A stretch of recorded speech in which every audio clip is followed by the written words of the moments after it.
देखिए, अपन आज बात कर रहे हैं गणित शिक्षण के कक्षा उपयोगी उद्देश्यों का निर्धारण। यानी गणित शिक्षण में अपन कक्षा में कौन कौन से उद्देश्यों को प्राप्त कर सकते हैं, कौन कौन से उद्देश्यों को प्राप्त करने के लिए किन बातों को याद रखना चाहिए। तो अब देखिए, formulization of aims of mathematics teaching utilization in class के कक्षा उपयोगी उद्देश्यों का निर्धारण कैसे करते हैं। देखो, गणित का जो गणित हो चाहे और कोई सा भी विषय हो, उसका जो शिक्षा का जो शिक्षण का अपना जो प्रमुख उद्देश्य है बालक का सर्वांगीण विकास करना। तो बालक का सर्वांगीण विकास करना, ये बात भी कह दी थी महात्मा गांधी ने। किसने कह दी थी? महात्मा गांधी ने। सर्वांगीण विकास करना। तो बालक के सर्वांगीण विकास करना चाहिए। तो बालक के सर्वांगीण विकास से मतलब क्या है? इसका मतलब है इसमें मानसिक विकास भी होना चाहिए, सांस्कृतिक विकास भी होना चाहिए, चारित्रिक विकास भी होना चाहिए, नैतिक विकास भी होना चाहिए, आध्यात्मिक विकास भी होना चाहिए और सामाजिक विकास भी होना चाहिए। तो सर्वांगीण विकास में ये सब बातें आती है। और ये बात कहने वाला व्यक्ति कौन था? महात्मा गांधी ने ये बात कह दी थी। अब देखो, कक्षा में अपन जो शिक्षा के उद्देश्य प्राप्त करते हैं वो किस तरह से करेंगे। देखो, अलग अलग विषय होते हैं। शिक्षण के द्वारा हम क्या विभिन्न विषयों को पढ़ाकर हम बालकों के व्यवहार में कुछ ऐच्छिक परिवर्तन करते हैं। कुछ ऐच्छिक परिवर्तनों के द्वारा ही हम इन परिवर्तनों के आधार पर ही इन विषयों के उद्देश्यों का क्या करते हैं? निर्धारण करते हैं कि अपन कौन सा परिवर्तन बालक में चाहते हैं। तभी जाके अपन उनके उद्देश्यों का क्या करते हैं? निर्धारण करते हैं। उद्देश्यों का निर्धारण। अब उद्देश्यों का निर्धारण, अब कैसे उद्देश्यों का निर्धारण हो, ये बात भी इम्पोर्टेंट है कि उद्देश्यों का निर्धारण कैसे करें। अब उद्देश्यों के निर्धारण का जो मूल आधार है, उनका जो मूल आधार है, उद्देश्यों के निर्धारण का मूल आधार है अपन बालक में क्या चाहते हैं। मूल आधार, उद्देश्यों के निर्धारण का मूल आधार है कि बालक को गणितीय समस्याओं का समाधान करना सिखाना और उनके व्यवहारिक जीवन में यानी कि दैनिक जीवन में ज्ञान अर्जित करके उसका दैनिक जीवन में क्या कर सके? उपयोग करे। तो आज की जो वर्तमान शिक्षा का जो प्रमुख उद्देश्य भी यही है, यानी कि उद्देश्य इनकी मूल आधार यही है, इनके गणितीय समस्याओं को हल करने में सक्षम बनाना तथा अर्जित ज्ञान का दैनिक जीवन में उपयोग करना सिखाना। ये कक्षा शिक्षण में प्रमुख उपयोगी उद्देश्य है। अब देखो, गणित शिक्षण में उद्देश्यों का निर्धारण करते समय किन बातों को याद रखना चाहिए। अब हम उन बातों की भी चर्चा यहाँ पे कर लेते हैं। देखिए उन बातों को। देखिए, कक्षा शिक्षण में उपयोगी उद्देश्यों का निर्धारण करते समय हमें निम्नलिखित बिंदुओं को ध्यान में रखना चाहिए। यानी कि कौन सी बातों को अपन को ध्यान में रखना चाहिए। अब देखो, विषय वस्तु की विशेषताएं, यानी कि ऐसी होनी चाहिए जो हमें व्यवहारिक उद्देश्यों की पूर्ति करते हो, व्यवहारिकता के सिद्धांत पर आधारित हो, व्यवहारिक और उपयोगिता के सिद्धांत पर आधारित हो। उपयोगिता के सिद्धांत पर, व्यवहारिक और उपयोगी पुस्तकें, उपयोगी विषय वस्तु ही हमारे पाठ्यक्रम में यदि शामिल है तो ही हमारे ये उस उद्देश्य की पूर्ति होगी जिस उद्देश्य की पूर्ति हमें चाहते हैं। तो देखिए, तो इसमें क्या है कि अपन ऐसी विषय वस्तु को यदि समावेशन नहीं करते हैं जो व्यवहारिक और उपयोगिता के सिद्धांत पर आधारित नहीं है, ऐसी विषय को वस्तु को शामिल नहीं करते हैं, तो अपन क्या है जीवन में अयोग्य और असमर्थ हो जाएंगे। तो इस तरह की विषय वस्तु का भी अपन को उद्देश्यों का निर्धारण करते समय ध्यान रखना होगा। अब देखो, विद्यार्थियों के स्तर का भी अपन ध्यान रखना होगा, क्योंकि विद्यार्थियों की आयु क्या है, उनकी योग्यताओं के अनुसार ही अपन को विषय वस्तु का निर्धारण करना होगा। योग्यता और आयु, ये नहीं है कि अपन 5वीं कक्षा के बालक को 10वीं क्लास का ज्ञान करा दे। तो उनकी योग्यता और उनकी आयु के अनुसार उनके विषय वस्तु सामग्री उपलब्ध करानी चाहिए। अब देखो, विषय सबसे प्रमुख बात है, सबसे प्रमुख बात इन उद्देश्यों के निर्धारण में जो सबसे प्रमुख, इन्हें की सभी प्रमुख है होने को तो, लेकिन इनमें भी सबसे प्रमुख बात कौन सी है? विषय वस्तु कैसी होनी चाहिए। विषय वस्तु यदि अच्छी है तो वो व्यवहारिक और उपयोगिता के सिद्धांत पर आधारित है, तो वो विषय तो उद्देश्यों का निर्धारण करने में ये सहायक साबित होगी। तो इस तरह से इसको भी ये सबसे, यहाँ से क्वेश्चन ये भी बनेगा कि अपन को 4 ऑप्शन दे देगा, 4 ऑप्शनों में यही देगा कि ये चारों ऑप्शन डाल देगा और अब पूछेगा कि उद्देश्यों के निर्धारण में सबसे प्रमुख बात कौन सी है, सबसे प्रमुख ध्यान देने योग्य बात कौन सी है। तो विषय वस्तु का सबसे प्रमुख के पूछे तो विषय वस्तु, या फिर ऐसे पूछ ले कि उद्देश्यों के निर्धारण में कौन कौन सी बातों का ध्यान रखना होगा, तो ये चारों बातों का ध्यान रखना होगा। तो पहले मुख्य जो सबसे प्रमुख काम है कि विषय वस्तु अच्छी होनी चाहिए, यानी कि व्यवहारिक और उपयोगिता के सिद्धांत पर आधारित होनी चाहिए। देखिए विद्यार्थियों का स्तर, यानी कि विद्यार्थियों की आयु और योग्यता के अनुसार हमें उद्देश्यों का निर्धारण कर लेना चाहिए। मनोवैज्ञानिक सिद्धांत है, आपको पता है कि कक्षा में हर स्तर का बालक पढ़ता है, कमजोर भी मिलेगा, होशियार भी मिलेगा, मिडिल लेवल यानी औसत स्तर का भी बालक मिलेगा। तो यानी कि उनके व्यक्तिगत भिन्नताओं का भी ध्यान रखना चाहिए, वैयक्तिक भिन्नताओं का भी ध्यान रखना होगा। वैयक्तिक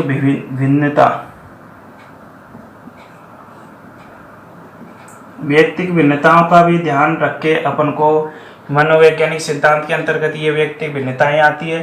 तो व्यक्तिगत भिन्नताओं का यानी मनोवैज्ञानिक सिद्धांतों का भी ध्यान रख के अपने उद्देश्यों का निर्धारण करना होगा।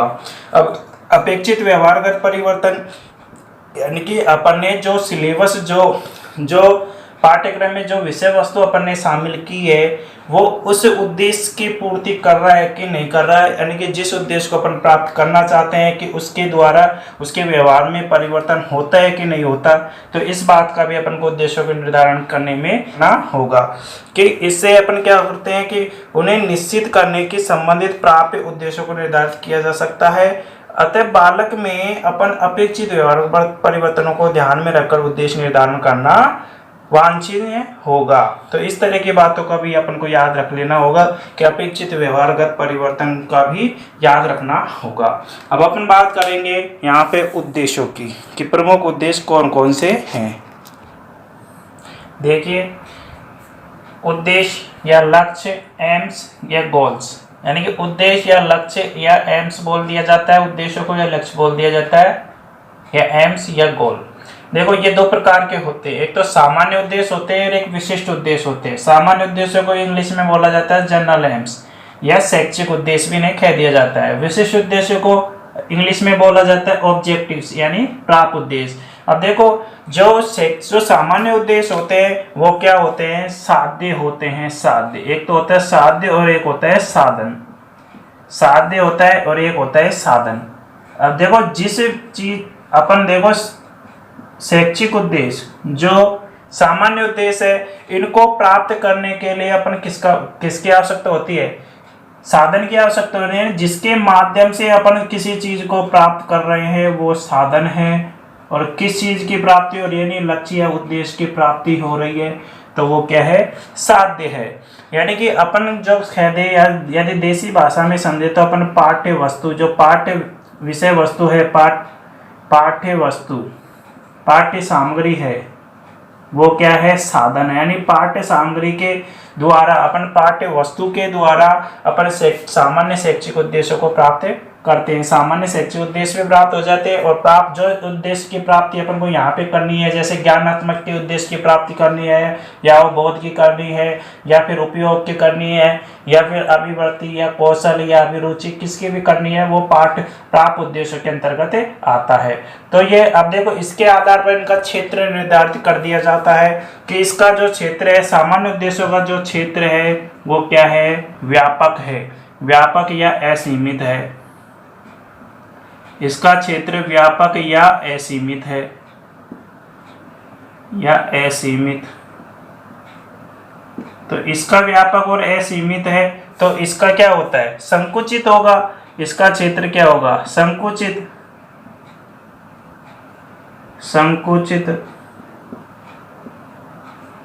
जब इसका क्षेत्र व्यापक है तो इसका क्षेत्र संकुचित होगा। तो देखो यहाँ से क्वेश्चन पूरा 100% चांस है कि यहीं से क्वेश्चन आता है अपने। तो देखो व्यापक, ये तो व्यापक क्षेत्र है, इसका संकुचित क्षेत्र है। संकुचित क्षेत्र में जैसे अपन पाठ्य सामग्री जैसे अपन पाठ योजना बीएड की कक्षाओं में या एसटीसी कक्षाओं में पाठ योजना बना कर लेके जाते थे, वो प्राप्त उद्देश्य या विशेष उद्देश्यों के अंतर्गत आते थे। क्योंकि अपन जो पाठ योजना बना के लेके जाते थे वो संकुचित होते थे, यानी कि एक उद्देश्य के लिए बनाई जाती थी, यानी कि अपन को इस उद्देश्य की प्राप्ति करनी है। तो इस उद्देश्य की प्राप्ति के लिए अपन जो पाठ योजना है वो विशिष्ट उद्देश्य से संबंधित है या जनरल सामान्य उद्देश्यों से संबंधित है। तो किससे उद्देश्य से संबंधित है? विशिष्ट उद्देश्यों से संबंधित है, यानी प्राप्त उद्देश्यों से संबंधित है। देखिए अब इसकी बात करते हैं समय की। तो इसके समय के बारे में बात करें तो इसका जो समय होता है वो दीर्घकालीन समय के लिए होती है। ये दीर्घकालीन या लंबे समय के लिए ये चलती है, यानी व्यापक का मतलब दीर्घकालीन समय के लिए चलती है। और ये ट्रेन कितने समय के लिए चलेगी? ये अल्पकालीन समय या तात्कालिक समय के लिए, अल्पकालिक या तात्कालिक, यानी उसी समय के लिए अपन को उद्देश्य की प्राप्ति करनी होगी। तो उसके लिए कौन सा उद्देश्य आएगा? विशिष्ट उद्देश्य या प्राप्त उद्देश्य। अब देखो स्पष्टता, अब स्पष्टता की बात करते हैं तो देखो इसकी जो स्पष्टता है कि जो सामान्य उद्देश्य होते हैं वो स्पष्ट होते हैं कि नहीं होते हैं, निश्चित होते हैं कि नहीं होते हैं। देखो जो सामान्य उद्देश्य है जो क्या होते हैं? अस्पष्ट होते हैं, अस्पष्ट होते हैं। इनका पता नहीं लगता है कि इनके उद्देश्यों की पूर्ति हो रही है कि नहीं हो रही है, अस्पष्ट व अनिश्चित। अब देखो, और ये क्या होगा? ये निश्चित होगा विशिष्ट उद्देश्य। जैसे मैंने कहा कि आपने बीएड की कक्षाओं में कोई पाठ योजना बनाकर लेके गए, जैसे आपने पढ़ाया लाभ हानि। अब लाभ हानि के चैप्टर को आपने क्या किया कि लाभ हानि के सूत्र, एक टॉपिक ले लिया, लाभ हानि के सूत्र, लाभ हानि के प्रश्न और लाभ हानि से संबंधित प्रमुख समस्याएं। तो इस तरह के टॉपिक बना के आप 3 शिक्षण बिंदु बना के ले जाते हो। तो उसमें क्या होता है कि आपने वो निश्चित समय के लिए बनाई जाती है वो पाठ योजना, 30 से 45 मिनट या 30 से 35 मिनट के लिए वो पाठ योजना बनाई जाती है। तो वो पाठ योजना के अंतर्गत आपने जो पढ़ाया वो निश्चित समय था, और निश्चित समय के अंतर्गत आपने ज्ञानात्मक उद्देश्य की प्राप्ति की है कि नहीं की है, और ज्ञानात्मक के साथ अवबोध की प्राप्ति की गई है कि नहीं की है। इसी तरह से सभी 6 के 6 उद्देश्यों की प्राप्ति हुई है कि नहीं हुई है, इसका पता अपन विशेष उद्देश्यों के अंतर्गत या प्राप्त उद्देश्यों के अंतर्गत तो लगा लेते हैं। लेकिन सामान्य उद्देश्यों के अंतर्गत कि भाई उसने अमूर्त चिंतन करना सीखा है कि नहीं सीखा, अब इसका पता कैसे करें अपन कि बालक ने अपने लाभ हानि तो पढ़ा दी, लेकिन उसका अमूर्त चिंतन तो तभी प्रारंभ होगा, तब वो समय लेगा, क्योंकि वो उपयोग करना सीख जाएगा तब जाके तो ये इसके लिए समय लगेगा। तो ये व्यापक क्षेत्र है, तो ये चीज अपन डिसाइड नहीं कर सकते कि वो अमूर्त चिंतन करना प्रारंभ कर दिया है कि नहीं कर दिया है। तो ये अस्पष्ट है। अब जिम्मेदारी, अब इस चीज की जिम्मेदारी, सामान्य उद्देश्यों की जो जिम्मेदारी होती है वो किसकी होती है? समाज, विद्यालय, समाज और राष्ट्र यानी देश की, इनकी उद्देश्य की, इसके लिए जिम्मेदार किसके होते हैं? विद्यालय, समाज, देश की। और विशिष्ट उद्देश्य या प्राप्त उद्देश्यों की जो जिम्मेदारी होती है किसकी होती है? एकमात्र शिक्षक की जिम्मेदारी होती है, शिक्षक की ही जिम्मेदारी होती है इसके लिए। अब देखो इसका मापन, अब मापन व मूल्यांकन, अब मापन और मूल्यांकन कैसे करें? तो देखो इसका जो मापन और मूल्यांकन किया जा सकता है कि नहीं किया जा सकता है? इसका मापन और मूल्यांकन नहीं किया जा सकता, और इसका मापन मूल्यांकन किया जा सकता है। हाँ, किया जा सकता है, इसका मापन मूल्यांकन किया जा सकता है। अब इसका मापन मूल्यांकन तो किया जा सकता है, इसका तो नहीं किया जा सकता है, और इसका किया जा सकता है मापन मूल्यांकन। अपन ने जो पढ़ाया है उसको बालक ने सीखा है कि नहीं सीखा, अपन उससे प्रश्न पूछ के भी पूछ सकते हैं, कुछ गतिविधि करा के भी अपन उससे पूछ सकते हैं। तो इस तरह की जो क्रियाएं होती है जो प्राप्त उद्देश्यों के अंतर्गत आती है। और देखिए इससे संबंधित प्रमुख और सामान्य उद्देश्य और विशेष उद्देश्यों में क्या अंतर है, और भी देखिए। देखो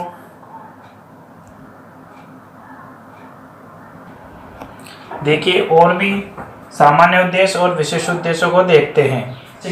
सामान्य उद्देश्य और विशेष उद्देश्यों में क्या अंतर है? देखो अब शैक्षिक, ये सामान्य उद्देश्य या शैक्षिक उद्देश्य, देखो इसका आधार क्या है? देखो सामान्य उद्देश्यों का जो आधार है वो समाज शास्त्र, दर्शन शास्त्र तथा संपूर्ण शिक्षा शास्त्र है। समाज शास्त्र,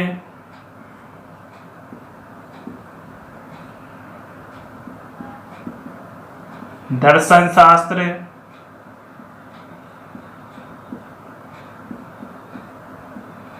दर्शन शास्त्र के अलावा इसमें संपूर्ण शिक्षा शास्त्र,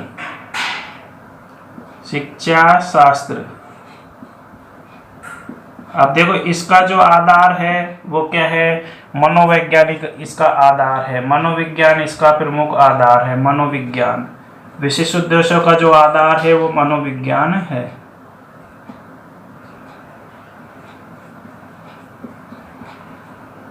इसका आधार मनोविज्ञान और इसका आधार समाजशास्त्र, दर्शन शास्त्र या शिक्षा शास्त्र है। तो ये क्वेश्चन भी यहाँ से बनता है, कैसे पूछ लेगा क्वेश्चन कि के विशिष्ट उद्देश्यों का आधार कौन सा क्या है, यानी मनोवैज्ञानिक आधार है इसका, ये सामाजिक समाजशास्त्र आधार है, दर्शन शास्त्र है, शिक्षा शास्त्र। तो विशिष्ट उद्देश्यों का आधार क्या है? मनोविज्ञान ही इसका आधार है। अब देखो इसकी व्यापकता की बात कर ले। देखो इसमें क्या होता है कि जो छोटे छोटे विशेष उद्देश्य या प्राप्त उद्देश्य होते हैं जो धीरे धीरे चल के आगे जाके चल के क्या होते हैं? सामान्य उद्देश्यों में समाहित हो जाते हैं। तो प्राप्त उद्देश्य इसमें समाहित होते हैं। तो प्राप्त उद्देश्य किसमें समाहित होते हैं? सामान्य उद्देश्यों में प्राप्त उद्देश्य समाहित होते हैं। प्राप्त उद्देश्य समाहित होते हैं। प्राप्त उद्देश्य इसमें क्या होते हैं? समाहित हो जाते हैं, यानी मिल जाते हैं ये। और इसमें क्या होता है? उद्देश्य का एक भाग ही होता है, उद्देश्य का केवल एक भाग होता है, यानी कि जिस भाग का अपन को उद्देश्य के लिए इसको बनाया उसी उद्देश्य की पूर्ति होती है। इसमें उद्देश्य का एक भाग ही समाहित होता है, एक भाग ही समाहित होता है। अब देखो, अब इसकी व्यापकता में देखो, ये आत्मनिष्ठ है कि वस्तुनिष्ठ है? देखो ऑब्जेक्टिव का मतलब ही, अर्थ ही पहचान में आता है कि ये वस्तुनिष्ठ होता है, तो इसी के अंतर्गत लिख लेते हैं ये वस्तुनिष्ठ है। वस्तुनिष्ठ, ये वस्तुनिष्ठ है और ये आत्मनिष्ठ है, ये आत्मनिष्ठ होता है। इसकी व्यापकता के अंतर्गत ही लिख लेते हैं आत्मनिष्ठ। ये वस्तुनिष्ठ है, ये आत्मनिष्ठ या व्यक्तिनिष्ठ या सब्जेक्टिव है। इंग्लिश में इसे सब्जेक्टिव बोल दिया जाता है और इसे ऑब्जेक्टिव।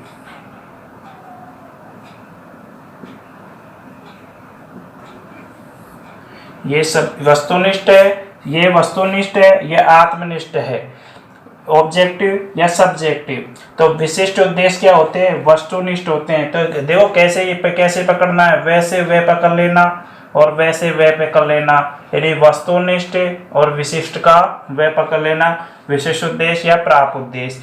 अब आत्मनिष्ठ यानी सब्जेक्टिव।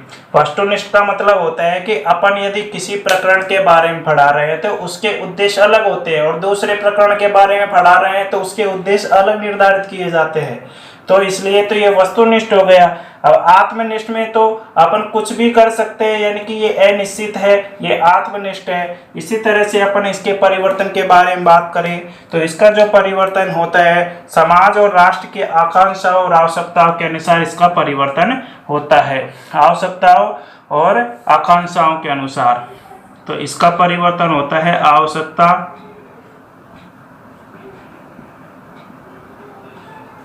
व आकांक्षाओं के अनुसार होता है। समाज की आवश्यकता और आकांक्षाओं के अनुसार परिवर्तन किसका होता है? सामान्य उद्देश्यों का। और इसका जो परिवर्तन और इसके उद्देश्य क्या होते हैं? निश्चित होते हैं, तो इसलिए इसका परिवर्तन, क्योंकि ये निश्चित होते हैं, एक तो इसके उद्देश्य क्या होते हैं? निश्चित होते हैं।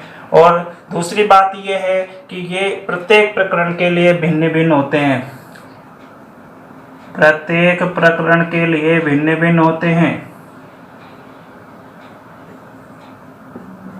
प्रकरण के लिए भिन्न भिन्न होते हैं।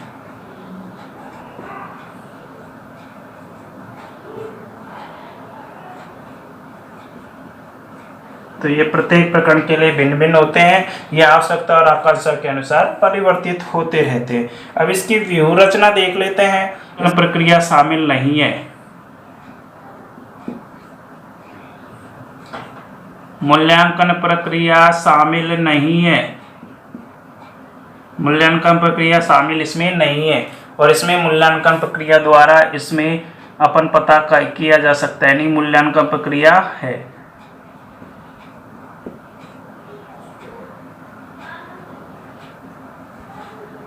मूल्यांकन प्रक्रिया इसमें शामिल है, इसमें शामिल है और इसमें नहीं है। अब देखो अधिगम निर्देशित, यानी कि अधिगम, यदि छात्र ने अधिगम प्राप्त कर लिया है तो इसमें तो अपन अधिगम का पता कर सकते हैं, यानी अधिगम की दिशा निर्धारित कर सकते हैं। इसमें अधिगम की दिशा निर्धारित नहीं कर सकते कि इसने अधिगम प्राप्त किया है कि नहीं किया। सहायक नहीं है, ये सहायक नहीं है और ये सहायक है, यानी कि अधिगम को ये सहायक है, छात्रों के अधिगम के दिशा निर्देशन में सहायक है, तो ये सहायक है।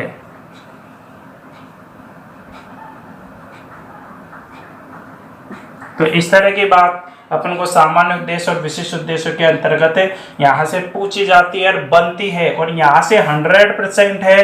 कम से कम 2 क्वेश्चन तो रीट भर्ती परीक्षा में आते ही है, कम से कम 2 प्रश्न ले लेना है यहाँ से।